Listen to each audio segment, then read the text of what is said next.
ગાંધીનગર ખાતે જળ સંપત્તિ વિભાગ દ્વારા 10.83 કરોડના ખર્ચે 15 નવી મશીનરીઓ ખરીદીને ફ્લેગ ઓફ કાર્યક્રમ યોજાયો હતો, જેમાં રાજ્યકક્ષાના મંત્રી ઈશ્વરસિંહ પટેલ ઉપસ્થિત રહ્યા હતા। તો આ મશીનરીમાં લોડર, હાઇડ્રોલિક એક્સેલેટર, બુલડોઝર સહિત વિવિધ પ્રકારની યાંત્રિક સાધનોનો સમાવેશ થાય છે।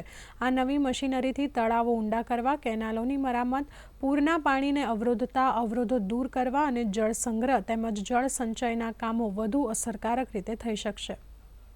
જેસીબી કંપની, હિતાચી કંપનીના અને ડોઝરની ખરીદી કરીને આ 4 ઝોનની અંદર જ્યાં કેનાલોનું કામ હોય, ડ્રેનેજના કામો હોય કે અમારા સુરત જ્યાં વિસ્તારની અંદર જીગા તળાવ ડિમોલેશન કરવાનું હોય, જ્યારે ફ્લડ આવ્યું હોય ત્યારે ફ્લડની અંદર પણ આ ઇમરજન્સીની અંદર સરકારી મશીનરી હોય તો તાત્કાલિક એને લઈ જઈને કામગીરી શરૂ કરે। એ માટે ગત વર્ષે પણ 8 કરોડ 79 લાખના ખર્ચે 15 નંગ લીધા હતા। આ વખતે એમ કરીને ગુજરાત સરકારની પણ પોતે ખરીદી કરીને અને જ્યાં જ્યાં જરૂર પડે ત્યાં મશીનરી ઓછી પડતી હોય ત્યાં એજન્સી દ્વારા પણ આ કામગીરી કરવામાં આવી રહી છે।